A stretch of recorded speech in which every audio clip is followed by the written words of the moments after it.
Hello and welcome to the Paddock and The Pavilion with me, Stephen Wallis, and to the latest episode in my What Was It Like To series.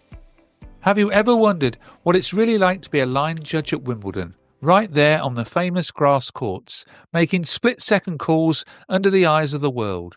Well, wonder no more. My guest today, Pauline Eyre, spent nearly 20 years officiating at the world's most prestigious tennis tournament. But that's not all. Pauline has since swapped the tennis whites for the comedy mic and is now a stand-up comedian getting ready to perform at the world-renowned Edinburgh Fringe. It's time to serve up a show with a difference, one that I'm sure you will enjoy. Hello and welcome to the Paddock and the Pavilion, Pauline. Hello, good morning. Or afternoon, whenever you're listening. It was morning when we recorded. It is, yeah, it's a Monday morning. What was it like to be a line judge at Wimbledon? Oh, it's phenomenal. It was pressurized, and it was fun, and it was sometimes really hard, but mostly the most brilliant privilege ever. Well, in this episode, we're going to find out a bit more detail about your career at Wimbledon.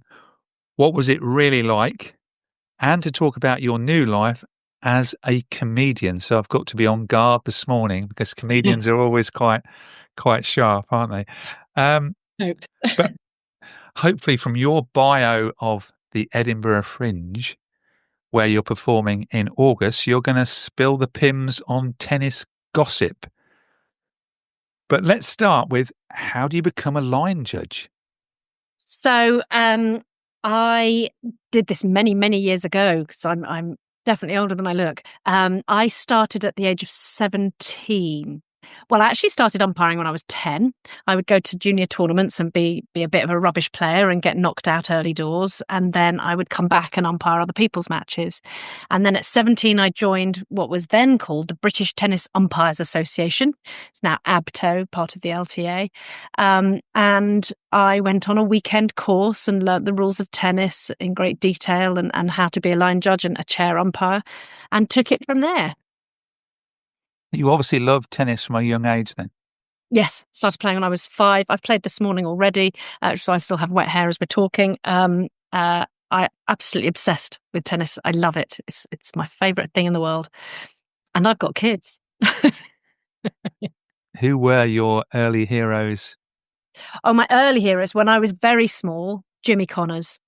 Because he was like me. I remember him winning. I cried when he won in 1974, and I would have been 7. And I cried. I was so happy when he won because he was like me. He was small, and he had floppy hair and left-handed. And I always felt that he wasn't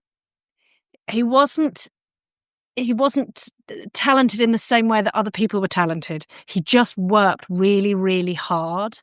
And I felt that, you know, if you could just work really, really hard and do this, then maybe I could too. I wasn't as naturally gifted as other people. And I'm still not very tall, and I still run and run and run like Jimmy Connors did with my double-handed backhand. I loved him. I did then line judge him once, right at the end of his career at Wimbledon, and I made a mistake, and he was absolutely horrible to me, and I was so upset because he was my childhood hero.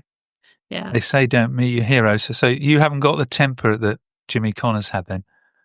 No, I'm much nicer. Well, we're going to find out in this podcast. I could start, from the umpire's chair, saying quiet please and things like that, couldn't I? What's involved in the training then? What's involved in the training as a line judge? So I did the training for many years. I trained people.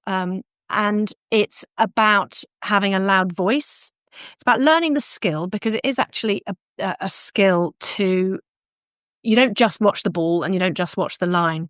You watch the ball as the ball is in play. And as soon as the ball is threatening your line, then you put your eyes to the line. So your eyes reach the line just before the ball does.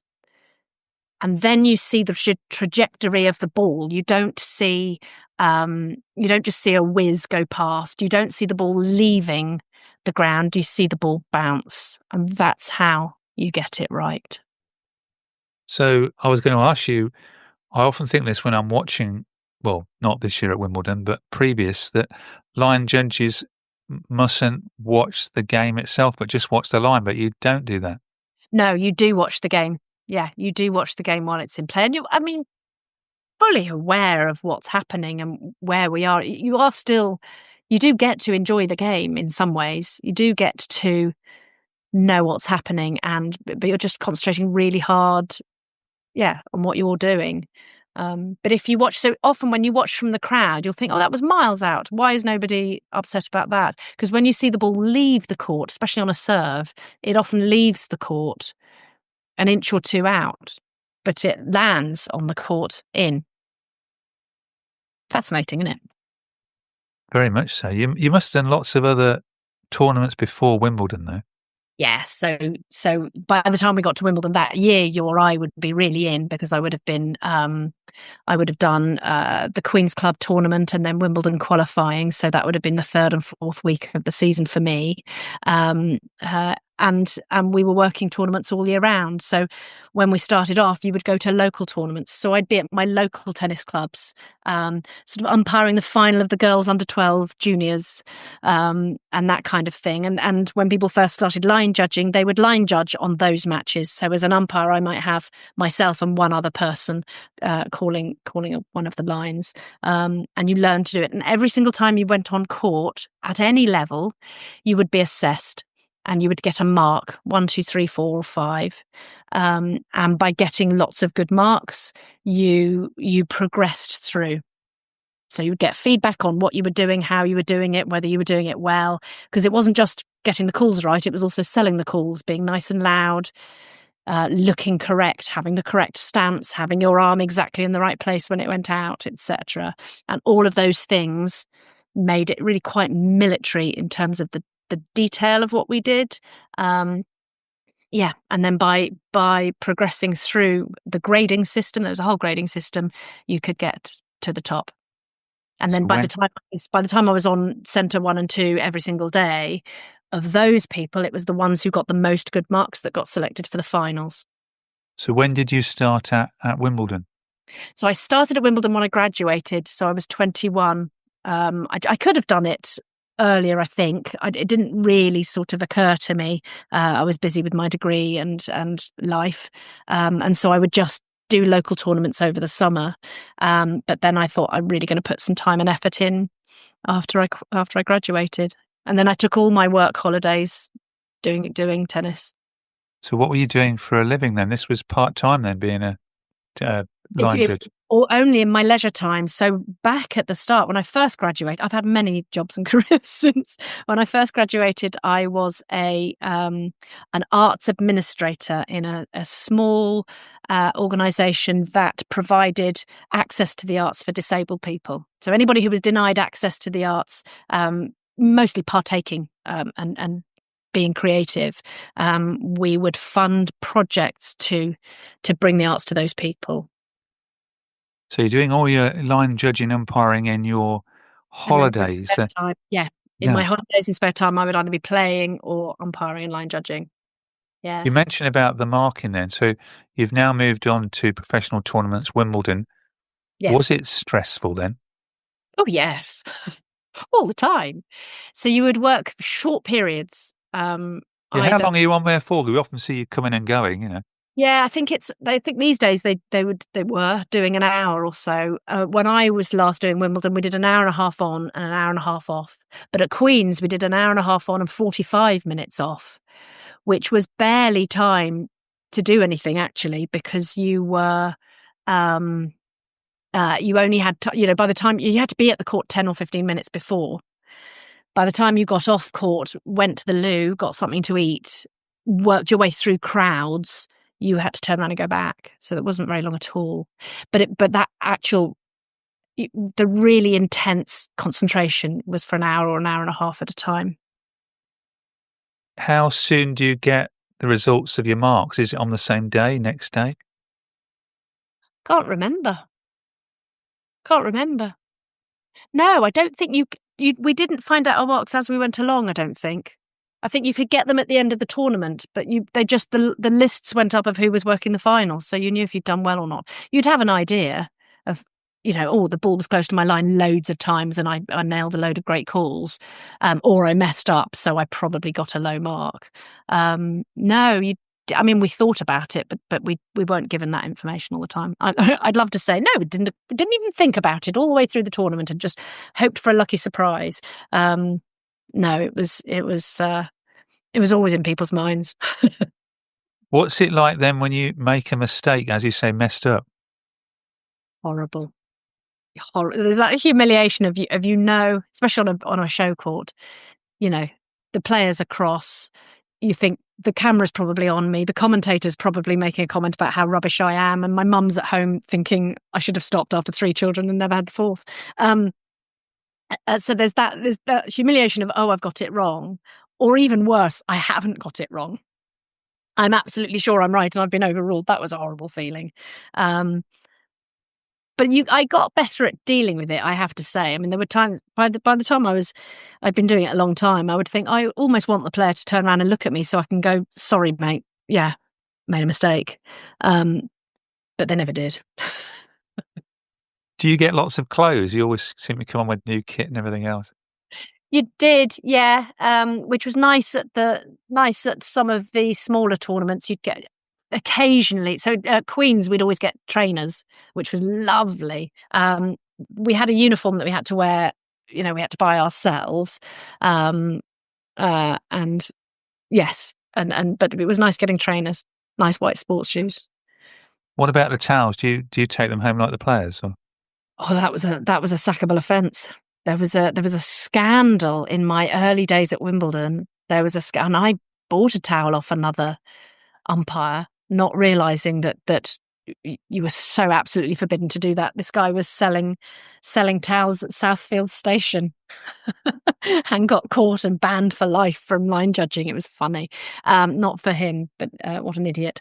So no, we had to buy, and you always had to make sure you kept your receipts. Anything you bought from the shop or whatever, you didn't get any freebies like that. The only freebies you got were pretty ugly uniforms in my day. And even the Ralph Lauren, well, great, but you're not going to wear it at any other time. Although so they're all in charity shops now, are they? Yeah.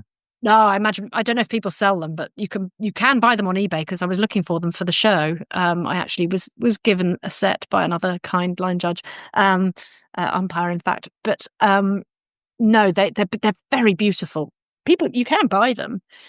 Why you'd want to go around looking like a Victorian tennis player, I don't know. But the jacket is beautiful. The lining of the jacket is very beautiful. Now, you can't start on centre court. Can you remember your first game at Wimbledon? I can't remember who the players were, but I remember the court. I remember arriving. So I was 21. I was the youngest in my team by at least 30 years. So that was weird. It was all old men, 1 woman in each team, sometimes 2. So I was I stuck out like a sore thumb. I was youngest, I was female. I was doing the proper stance the way you're supposed to be doing it, and they weren't, because it was the first year it had been brought in, the leaning forward on your knees sort of thing. And I was quite sort of shocked by that. And it was on court 17, which was the highest number court there was. So it really felt like starting at the bottom. And it was so exciting. It was just so exciting. And the sound is so different from anywhere else, because on grass, of course, all the sound is muted by the grass. All the sound around is muted. But it was fantastic. So I don't remember who the players were, but I do remember standing on court, and I remember waiting to go on court and being really excited. What year was that then? That would have been 1988. So it's well pre red button, so family members can't watch you live then? My mum would sit and watch, because I have a sister who also was line judging, and my mum would sit for many years scrolling between, with the remote control, going from BBC One to BBC Two to see which court we were on. I would call her in the morning and tell her which court each of us were on, so that she could watch if she wanted to. Now, I've got quite a few list of questions here that are related to tennis, really, but can you remember then the first time you went on centre court? Again, I remember the feeling. So that would have been 1990. I remember the feeling. I remember who the team leader was, and that the team leader was very kind. And that's all. I know, I remember the feeling because so for many years after that, I was a team leader. And I used to say to people, I used to give people the same advice that was given to me. And that was, when you walk on the court, don't look up. Just look. We had to march in sync with our feet in sync and, your jacket over your left shoulder with the badge showing or left arm. And you had to march out to your seat. And I said, don't look up. Just keep looking down at the feet of the person in front of you. Find your seat, sit down and just look down and look at the court. And then I remember looking at the court and thinking, oh, it's just a tennis court. It's a tennis court. I can do this. It's very far away from me compared with any other. And that means it's easier to see the lines. So this is fine. I can do this. I remember that feeling. And then you do the first couple of games and you concentrate on the job. And then you sit down for the change of ends. And then you're allowed to look up. And you look up and it's exactly what you think. Because I watched it from a small child. It's this dome. It's boiling hot in there because it's a dome. And you see that you can't see at the top of the stands. And you just take in the fact that, oh my goodness, I'm on centre court. What an extraordinary thing. But by that time you were already doing the job. So that's how I advise people to cope with nerves. That's what I did on my first one.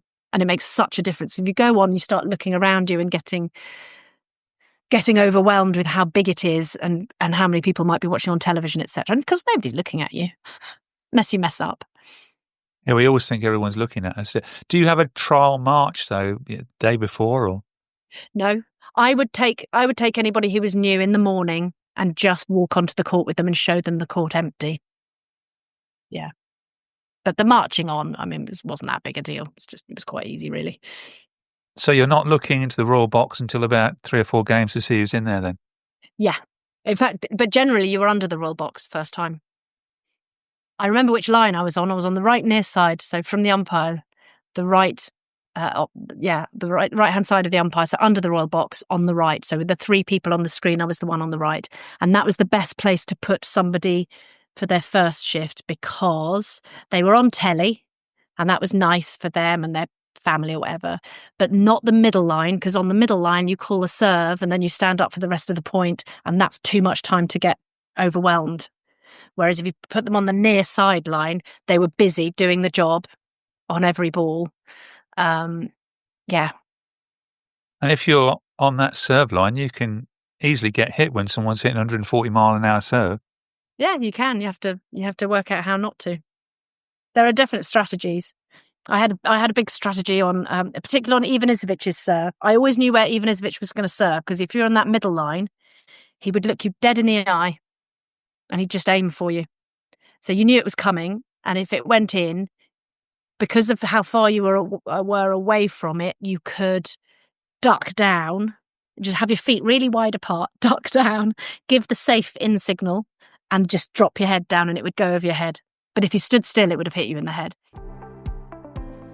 You are listening to the Paddock and the Pavilion with Stephen Wallis. Don't forget, you can find this show along with our archive of over 300 episodes on Apple Podcasts, Amazon Music, Spotify, or on our YouTube channel. Right, here's a few questions that I'm sure you'll have no trouble with, but I'm sure listeners will be interested to hear. What was it like being on court when Tim Henman was playing? Oh, amazing. I remember being on the baseline and it was so loud, I shouted out and I couldn't hear myself even in my own head. That was just an incredible sound. And again, because of the dome and the acoustics of the place, it was brilliant being on court when Henman was there because there hadn't really been anybody before that who had done quite so well in my time, who'd done so well. And so the excitement levels were so high and people just screamed. I don't think he liked it. He didn't thrive as well at Wimbledon as he did elsewhere. I remember working with him abroad and just thinking, what a beautiful tennis player you are. He was such a beautiful player. But I don't remember thinking that at home. I have to admit now while I'm recording this podcast that I was obsessed with Tim Henman. I got to the stage, even towards the end of his career, where I was watching him playing in tournaments on Eurosport and everything. And even the other day when I was there, even though I wasn't going to do this, but I was expecting somebody, but I was almost dying to go, come on, Tim, but I didn't. But somebody always does. Yeah. I have a whole bit in my show about how unimaginative tennis crowds are compared with all those brilliant football chants. What about Andy Murray? What about, was there a difference, Andy Murray and Tim Henman? So Andy Murray was after my time, and I stopped just as Andy Murray started, which I'm really pleased about because I got to then be the person in the crowd. And I sat in the crowd many times with Murray, and it was wonderful. Just the same thing, but being able to be part of it. And I liken it because what was so lovely was to have a job where you could shout as loudly as you wanted and not in anger. And I really loved that about line judging. I could be as loud as I wanted. And then when I stopped umpiring, I was probably, as you are with Tim Henman, I was such a Murray fan, and I would scream at my TV, and I got to yell at Wimbledon and call for him, and it was so much fun. It's lovely being a part of that. So now did you scream at your kids then? Well, yes, but that was in anger. That wasn't in joy. I never yelled at my children, obviously. Here's a good one. Here's a good one for you. Which player had the most presence on court? Martina Navratilova. It was like a ready Brett glow. She had such charisma. And Steffi Graf did as well, actually. I remember thinking of Steffi Graf on the television and thinking how wonderful she was. But when you saw her in person, she had such, and this is not how you should judge people, but she had such a beauty. She was a stunningly beautiful person. And she emanated this enormous femininity and then belted the ball and was so strategically fantastic. Martina Navratilova was she just was a legend because of how much she'd achieved. But she also had a presence about her. You wouldn't mess with her. I wouldn't mess with any of them. But she had there was a steeliness to her. Extraordinary. Just a really fascinating individual. Any other players you wouldn't mess with? You mentioned Goran. What was he like to be on court with? Very, very tough. Very unpleasant. Not fun at all. I was on his final, and I was team leading, and he really was not pleasant to members of my team. He could be very unpleasant. And in fact, he I learned the C word in Croatian from him at a tournament in was it in Frankfurt or Munich, where he came and yelled in my face. I reported it to the umpire, and I didn't realise what it was that he'd yelled at me. But I think he got suspended after that. That was quite a big one. That was difficult. There were lots of players. There were other players that we knew as line judges that the public didn't particularly know. There was a player called Gary Muller who had long blonde hair. And you just felt, and I'm sure it was the same with McEnroe. I worked with McEnroe, but only at the very end of his career. But with Gary Muller, you just thought, I'm not 100% sure you're not going to hit me with your racket.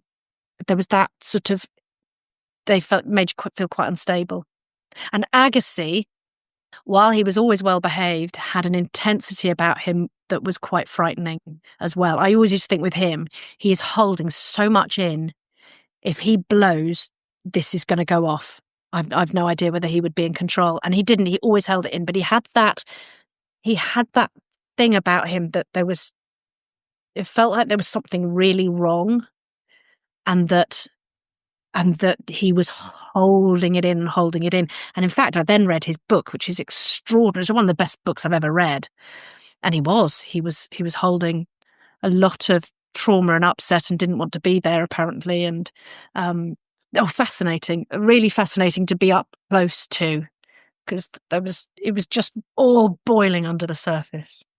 Yeah. Because of all sports, I always think tennis players are, especially in your day, not quite so much now because they seem to be able to talk to their team. That they're really on their own, so they've got to control their emotions, and the other player is really going to know it if the other player's fallen apart.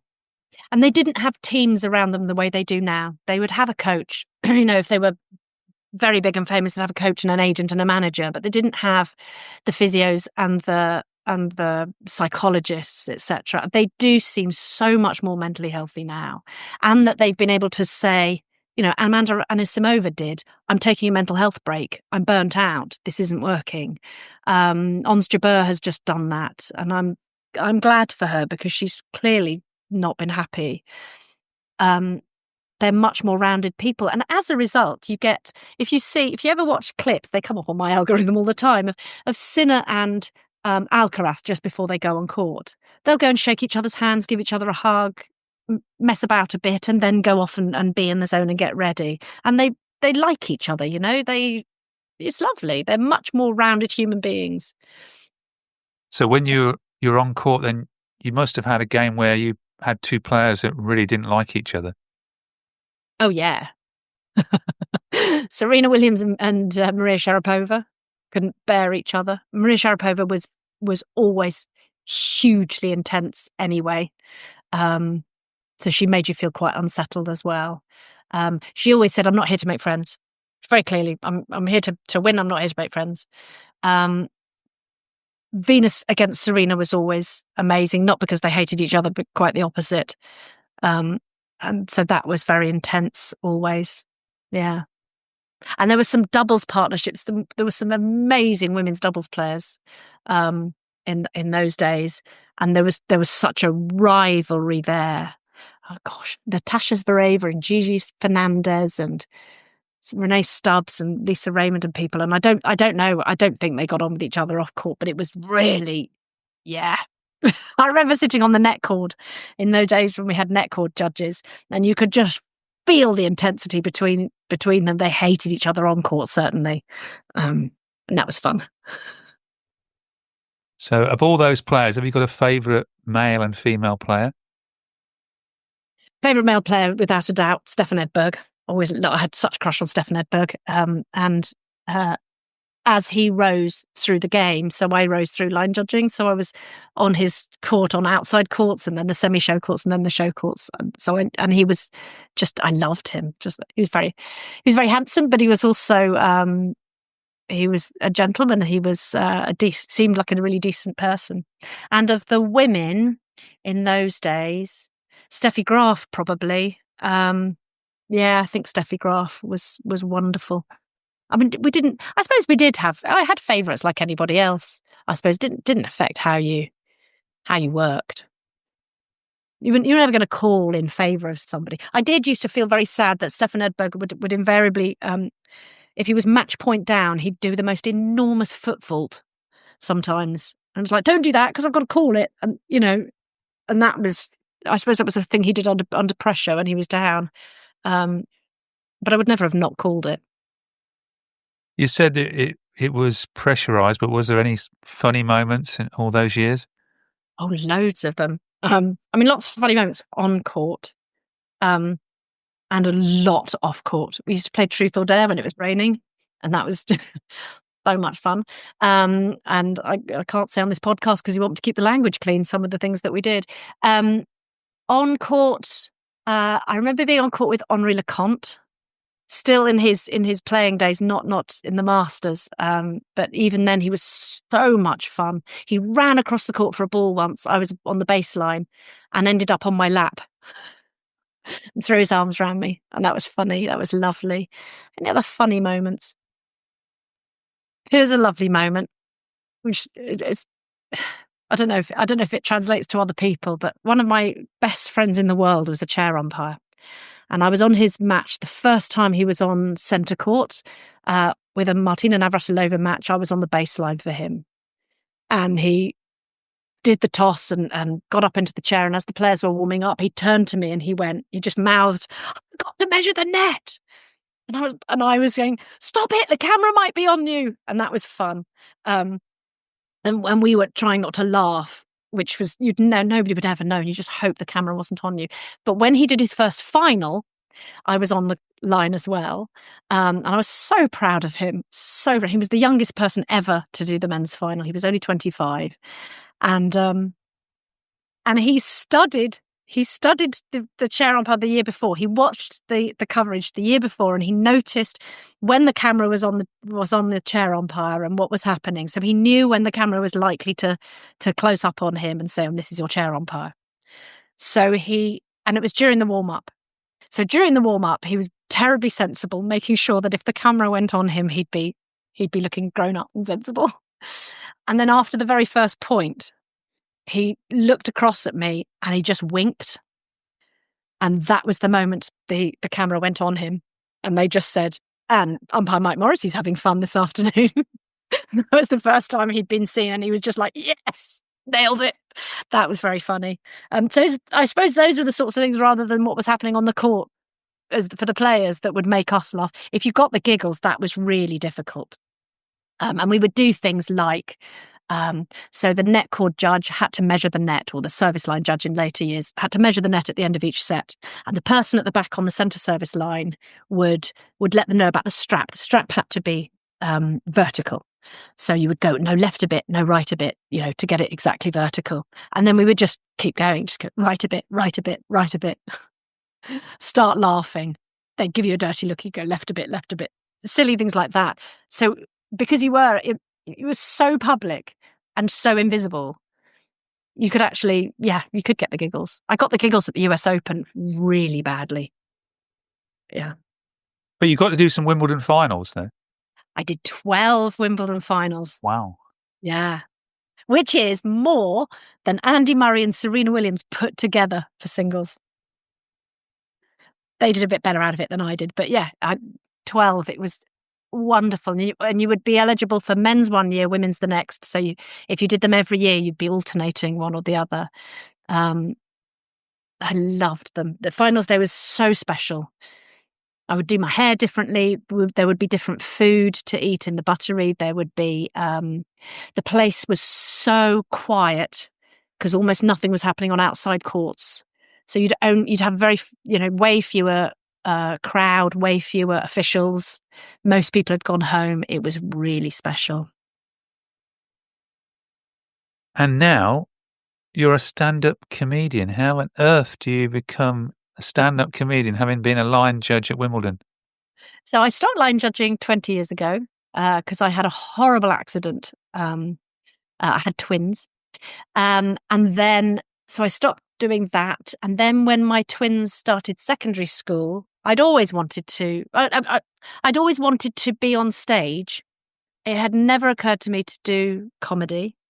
I did a drama degree, discovered I couldn't act, and but loved attention, loved being on the big stage at Wimbledon and stuff, but wasn't getting attention for that in quite the same way. But I loved being able to be loud and make lots of noise.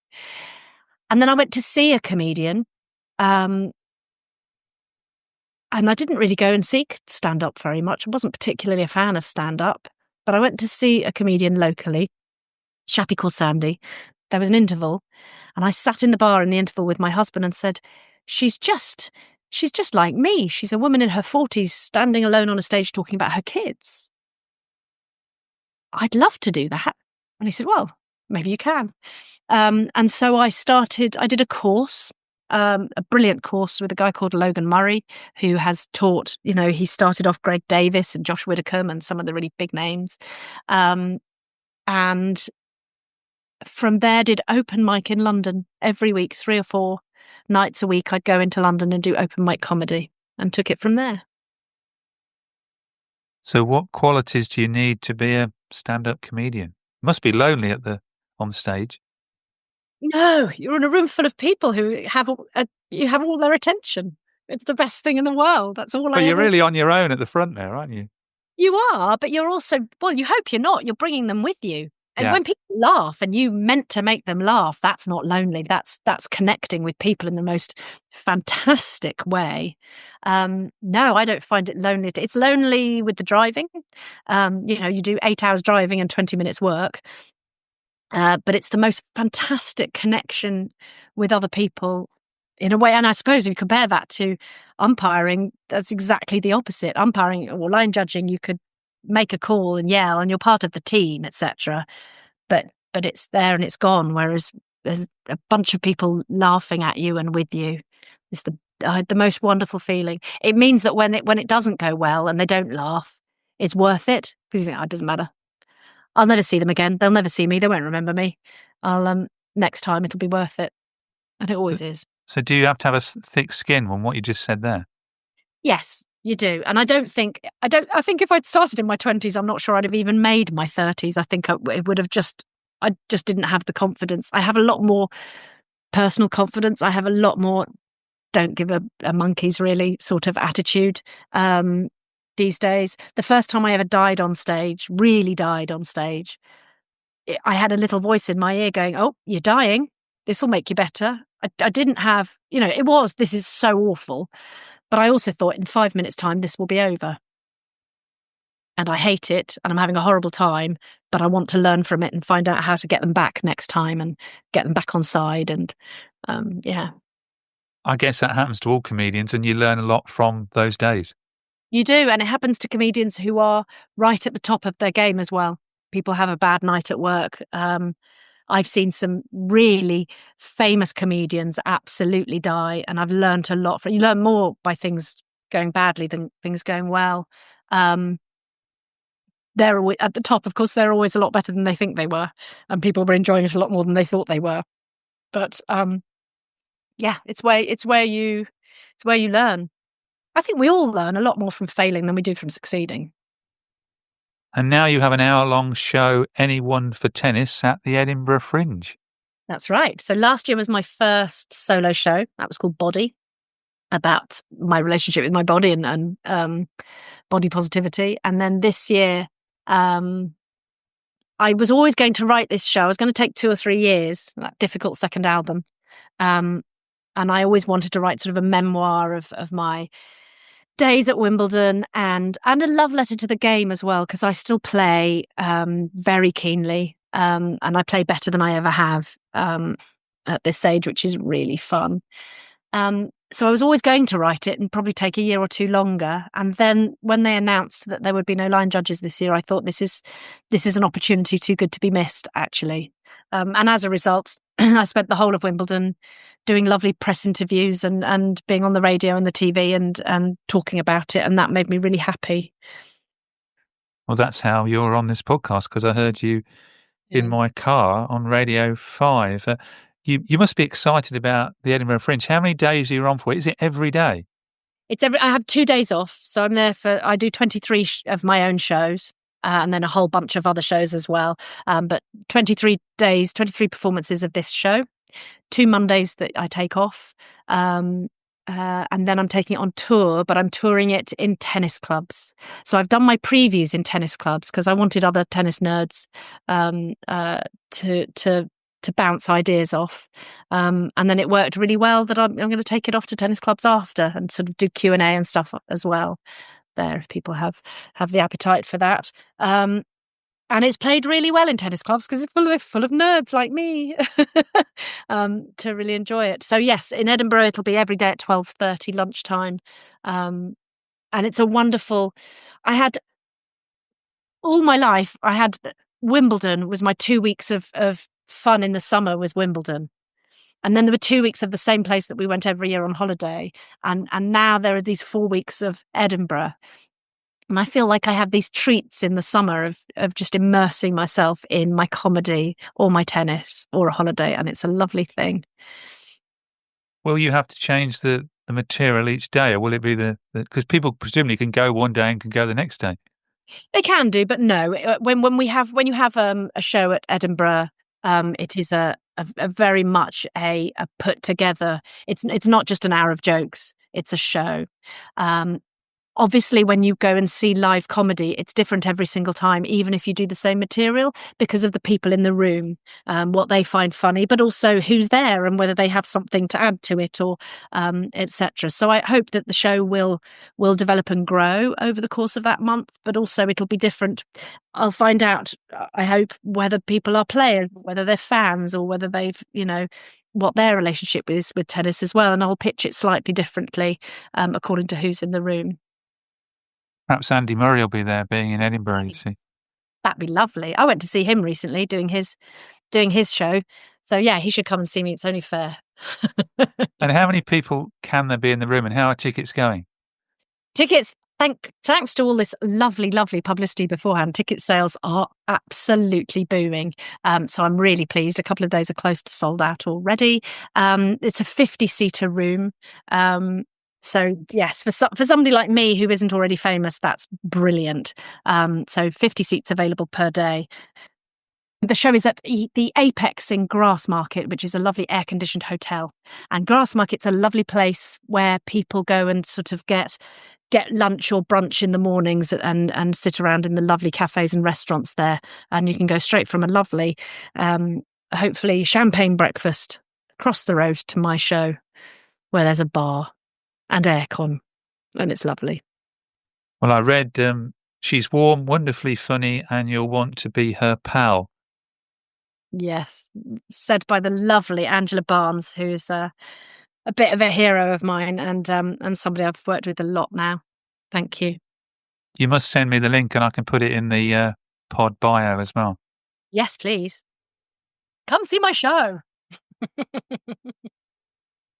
And if you're in a tennis club near Cambridgeshire, yeah, exactly. And also if any listeners are members of tennis clubs, contact me through my website, because I will happily bring my show to you. As a result of all the publicity I did, I've been getting lots and lots of tennis clubs writing and saying, please, can you come to us? And I think this could run and run, because there are so many tennis clubs. I've done 20 preview shows in different clubs, all near me. So I could, do several clubs over a weekend, and that would be really fun. Have you had any reaction from the All England Club? No, I haven't. I did have a former world number 5 in one of my audiences. That was fun. We had some good chats afterwards. But no, nothing officially from Wimbledon. I've got some old colleagues, line judge friends, who are coming to see it up in Edinburgh. So we'll see what they think. So nothing from the All England Club, even though I've very publicly said I don't agree with their decision to get rid of line judges. What were they thinking? Yeah, turning to that decision, before we end the podcast, 2025, first year in I think 148-year history without line judges. What did you think to the decision? I thought that was a mistake. I thought it was a terrible decision, and I actually changed my mind as I was writing the show. So when they first made the decision, back in whatever it was, October, or they announced it, I remember thinking, oh, fair enough. All the other tournaments around the world are electronic line calling now, so it's fine. And the more I wrote the show and the more I thought about Wimbledon in particular, the sadder I became. Wimbledon is all about its traditions, many of which I don't actually love, I have to say. But some of them are so much part of the personality of that tournament, which is different to every other tournament. The last professional tournament I worked was the US Open, and I hadn't worked it before, and it was bonkers. There was a string quartet at the side of the court, and then 3 courts down, there was a jazz band playing, and the noise was insane, and the ball kids chucked the balls across in the air, not rolling them along the ground, and the aeroplanes were really low overhead, and it was noisy, and it was smelly, and it was all the fast food and stuff, and it was fantastic and really New York.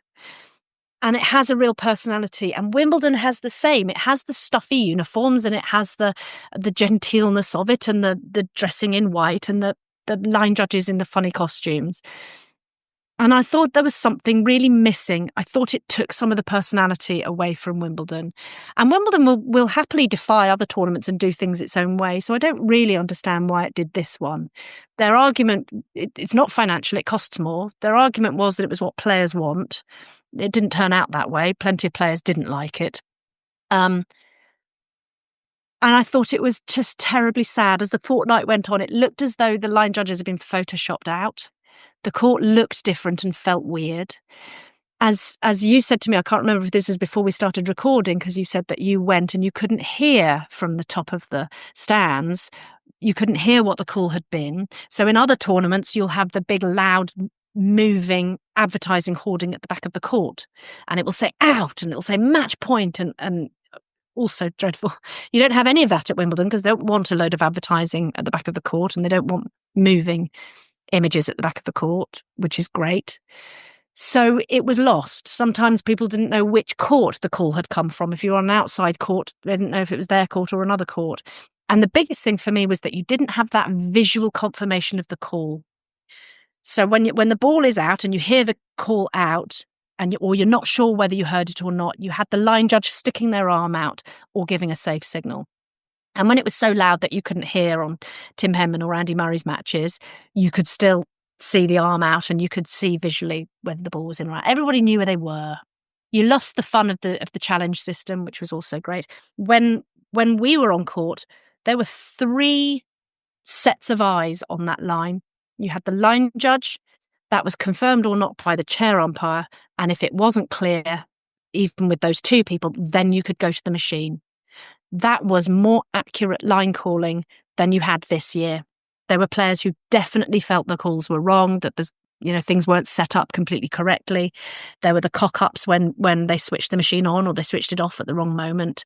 And none of those things happened. So I don't think it's better. I just don't think it's better.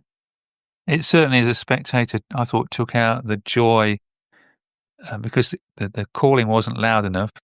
And there just wasn't, I know that's going against sort of technology, but there just wasn't the drama and the atmosphere you get with Pauline shouting, Exactly, because it needs to be all about me. But sport is about people, and cricket is about those people, and maybe with your horse racing, it's about people and animals. But you could do horse racing on a machine, couldn't you? And it would be probably better because you wouldn't have to deal with a horse that went lame, but you'd take everything out of the game that is the sport that is what it is. And tennis is about being able to have the best footwork and being able to hit the ball the best and being able to deal with adversity. And whether the adversity is a pigeon flying across the court at Eastbourne, or it's spectators making a noise, or it's your serve isn't working well today, or you hate your opponent, whatever those things are, that's what you have to deal with. And that's, the players who play the best aren't the ones with the biggest serve and the hardest forehand. Players at a very low level hit the ball just as hard. It's about hitting near the lines, and it's about dealing with adversity, and it's about construction of the point, etc. And all of those things are about the human experience. And you cannot use technology to make that better and not expect to lose some of that human experience. And it takes it away as well from the game that I play at my level. I have to deal with my opponent making a bad call. That's part of what I have to deal with when I'm playing. You just have to deal with what's happening today around you, and that's all about people. And AI was supposed to make our lives better, wasn't it? It was supposed to do all the horrible jobs so that we could enjoy our leisure time. And all it's doing, it seems to me, is putting people, in this context, is putting people out of work and not making life better. And also, if you put people out of work, they can't enjoy their leisure time, can they? Because they can't afford to. And as you said, there was some defects as well. There seemed to, there was the problem with the Sonnet Cartel match where somebody had switched the machine off.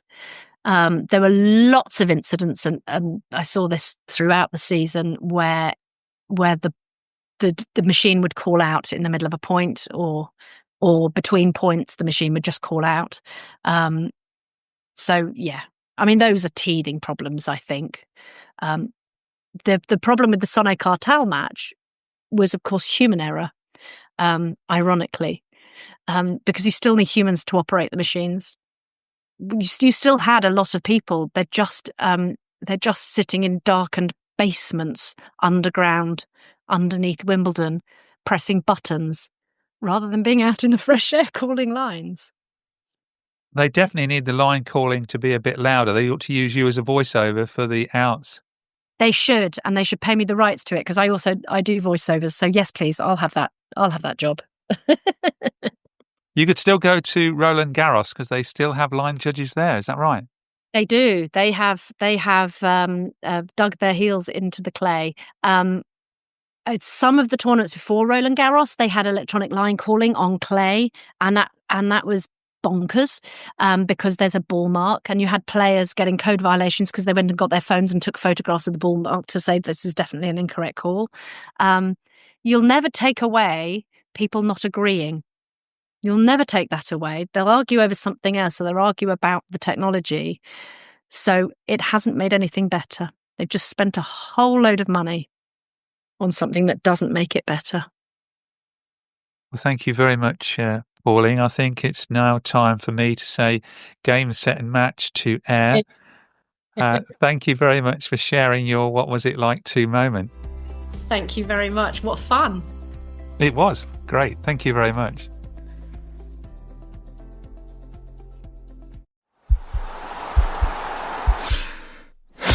This podcast is part of the Sports Social Podcast Network.